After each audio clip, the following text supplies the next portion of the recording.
wabarakatuh. Assalamualaikum warahmatullahi wabarakatuh. Perkenalkan kami dari kelompok Lapar Mata dan ini adalah laporan akhir aplikasi dari Lapar Mata. Sebelumnya, izinkan saya untuk memperkenalkan siapa saja anggota yang terlibat dalam Lapar Mata. Saya Zaita Husnaomi Ode, ada Tania Ardana, Khaila Syafina, Nashwa Khairunida, dan Bunga Dinda Fanaura. Next. Ini merupakan tim yang terlibat dalam Lapar Mata. Next.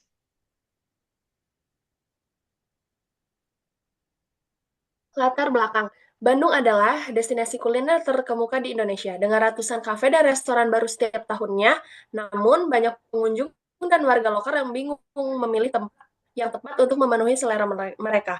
Dengan semakin banyaknya pengguna media sosial yang mencari rekomendasi kuliner, ada kebutuhan akan solusi yang memudahkan eksplorasi kuliner di Bandung. Aplikasi Lapar Mata hadir untuk membantu para pecinta kuliner menemukan tempat makan yang sesuai.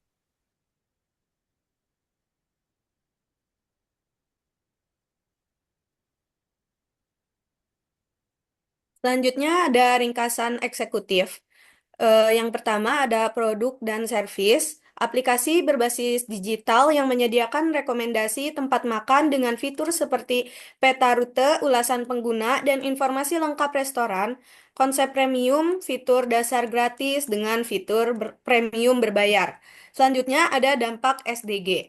Yang pertama ada SDG 8, yaitu pekerjaan layak dan pertumbuhan ekonomi yang mendukung UMKM kuliner. Selanjutnya ada SDG 9, yaitu inovasi dan infrastruktur yang mengintegrasikan teknologi digital. Selanjutnya ada SDG 12, yaitu konsumsi dan produksi berkelanjutan yang mendorong konsumsi bertanggung jawab.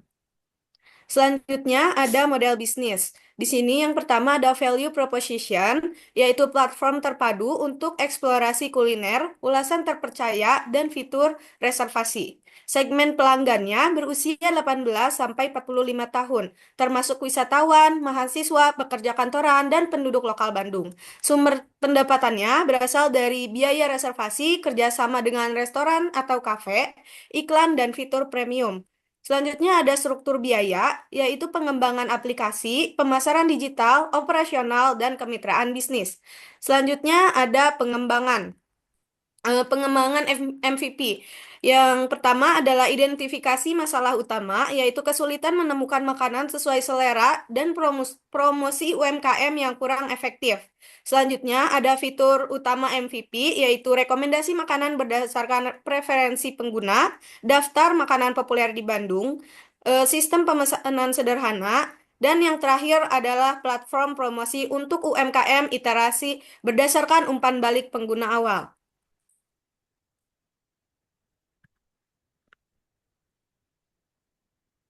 Selanjutnya ada strategi pemasaran dari aplikasi Lapar Mata, yaitu adalah penggunaan dari konten Instagram dan TikTok untuk berbagai konten menarik, yaitu seperti ulasan makanan dan rekomendasi restoran. Yang kedua ada kolaborasi dengan influencer lokal untuk meningkatkan visibilitas aplikasi.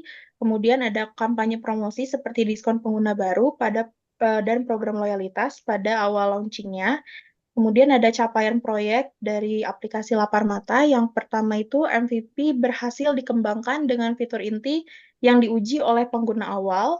Kemudian Lapar Mata juga masuk dalam 10 besar kompetisi MBTI Week, yaitu menunjukkan potensi aplikasi di pasar. Kemudian juga kami membagikan kuesioner yang mendapatkan umpan balik yang positif dari expo peserta, menunjukkan minat tinggi terhadap aplikasi. Selanjutnya,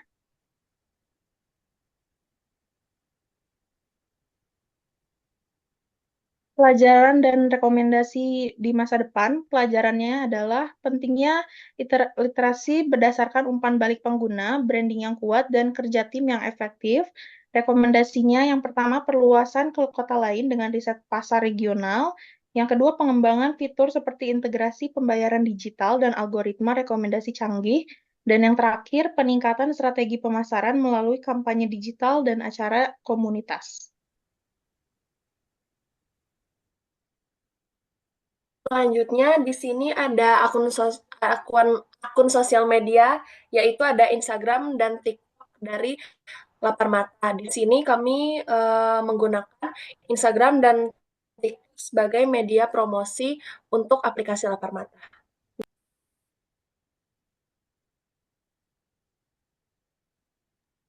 Oke, berikutnya di sini ada feedback saat MBTI Week. Jadi saat MBTI Week ini kami melakukan survei dan ada 163 jawaban setelah kami melakukan surveinya. Di sini bisa kita lihat bahwa untuk survei banyak yang mengisi itu dari perempuan dengan rentang usianya 14 sampai 27 tahun yang mendominasi yakni sebanyak 82,2%. Nah, untuk pertanyaan yang pertama mengenai penilaian terhadap desain aplikasi Lapar Mata, ada 50% lebih yang menjawab sangat menarik. Lalu untuk fitur-fiturnya ada 60,1% menjawab sangat mudah. Berikutnya, apakah tertarik menggunakan aplikasi Lapar Mata? Jawabannya adalah sangat tertarik di 52%. Dan bagaimana penilaian terhadap kombinasi warna? Ini kita mendapat 53,4% untuk jawaban sangat menarik. Next. Selanjutnya, di sini kami juga menanyakan mengenai fitur apa yang paling membantu dalam aplikasi. Jawaban yang di sini ada 102 orang dengan 62% itu menjawab penawaran makanan favorit. Berikutnya, seberapa besar kemungkinan merekomendasikan aplikasi ini? Di sini kita bisa melihat ada 46% yang menjawab sangat besar untuk merekomendasikan aplikasi ini kepada teman atau keluarga mereka. Dan berikutnya, deskripsi makanan di aplikasi ini dapat dikatakan sudah cukup informatif dengan 58,3% orang yang setuju. Dan bagaimana tingkat kepuasan Anda secara keseluruhan terhadap aplikasi ini? Ada 50,9% sangat puas. Jadi bisa dikatakan bahwa untuk feedback di sini, kami mendapatkan feedback yang sangat positif setelah melakukan survei saat MBTI Week. Next. Selanjutnya yaitu kesimpulan feedback. Yang pertama itu dari segi pengembangan fitur aplikasi. Untuk integrasi pembayaran digital, menambahkan fitur pembayaran langsung di aplikasi untuk mempermudah transaksi para pengguna. Selanjutnya yaitu menekankan algoritma rekomendasi yang lebih canggih dengan menunjukkan rekomendasi makanan yang lebih personal berdasarkan preferensi pengguna dan riwayat pencarian dan peningkatan pada fitur profil. Selanjutnya dari segi strategi pemasaran, yaitu melakukan kolaborasi dengan influencer lokal, melakukan promosi hingga kota lain dengan memperluas aplikasi Lapar Mata ini. Selanjutnya yaitu ada loyalty program dan referral. Dari segi pengalaman pengguna dan user experience, yang pertama, desain antarmuka UI UX yang menarik. Meskipun sebagian besar responden menyukai desain aplikasi, ada ruang untuk membuat antarmuka lebih intuitif dan menarik, terutama untuk meningkatkan interaksi para pengguna. Selanjutnya, deskripsi informatif makanan yang lebih informatif.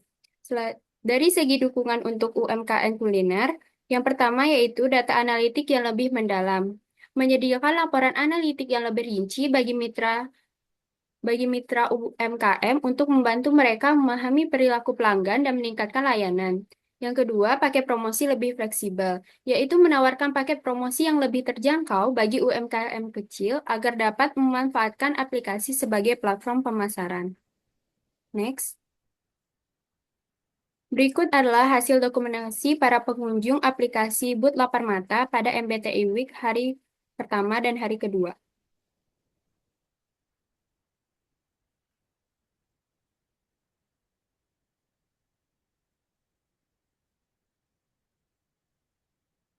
Berikut adalah link prototipe dari aplikasi Lapar Mata.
Oke, tadi adalah prototipe dari aplikasi Lapar Mata, di mana kita bisa menemukan banyak hal di aplikasi itu dan semua informasinya terintegrasi melalui satu aplikasi. Berikutnya di sini kita akan membahas mengenai lesson learning selama 1 semester. Nah, untuk hasil lesson learning saat mengikuti proyek kewirausahaan, di sini kita jadi mengetahui cara membuat bisnis itu ternyata tidak mudah dan pembuatan bisnis itu memerlukan banyak tenaga dan juga kita perlu memahami tentang target pasar. Selanjutnya, karena tim kami kemarin berkesempatan untuk masuk ke dalam pitching, dan ada salah satu komentar dari juri yang membuat kami menjadi memahami bahwa kebutuhan dan juga keinginan pasar ini sangat penting, sehingga melakukan riset pasar yang lebih komprehensif sebelum peluncuran aplikasi ini adalah sesuatu yang sangat penting sebelum melakukan peluncuran aplikasi. Next, teman. Selanjutnya, kami juga ingin mengucapkan terima kasih kepada Ibu Grisna atas bimbingannya yang telah memberikan kami wawasan berharga mengenai kewirausahaan dan salah satunya telah meng-approve ide bisnis ini dan mengimplementasikan sebagai pembelajaran mengenai aplikasi Lapar Mata gitu, yang lahir dari identifikasi peluang pasar berupa kebutuhan dan rekomendasi makanan berbasis visual. Dengan inovasi unik ini, kami menyusun perencanaan bisnis yang matang, mengelola sumber daya secara efisien, dan memanfaatkan pemasaran digital melalui Instagram dan TikTok. Selanjutnya, boleh ke teman yang lain. Kemudian lesson learning yang didapatkan dari pembelajaran proyek kewirausahaan ini adalah bagaimana sebuah proyek itu dapat disatukan dengan berbagai ide, yaitu ide dari berbagai kelompok yang tentunya juga mempunyai ide-ide dan juga masukan-masukan yang berbeda sehingga bisa menjadi satu bisnis yang baik. Kemudian juga bagaimana kita bisa bekerja dalam tim dan pembagian job desk. Jadi, next. Selanjutnya dari saya, dari pelajaran kewirausahaan ini, saya belajar bahwa pentingnya kerjasama dalam tim, serta memahami proses dan strategi dalam menjalankan bisnis. Lalu, kita juga dapat mengembangkan kemampuan berpikir secara kreatif dan inovatif untuk menghadapi tantangan dalam dunia usaha. Selanjutnya dari mata kuliah kewirausahaan, saya dapat belajar bekerja sama dengan tim, menyatukan banyak pikiran menjadi satu gagasan karena di dalam tim terdapat beberapa ide dan di sini kita harus menyatukan satu ide untuk mencapai tujuan bersama. Sekian presentasi dari kelompok Lapar Mata. Kami mengucapkan terima kasih kepada Bu Grisna atas bimbingannya selama ini. Kami tutup. Wassalamualaikum warahmatullahi wabarakatuh.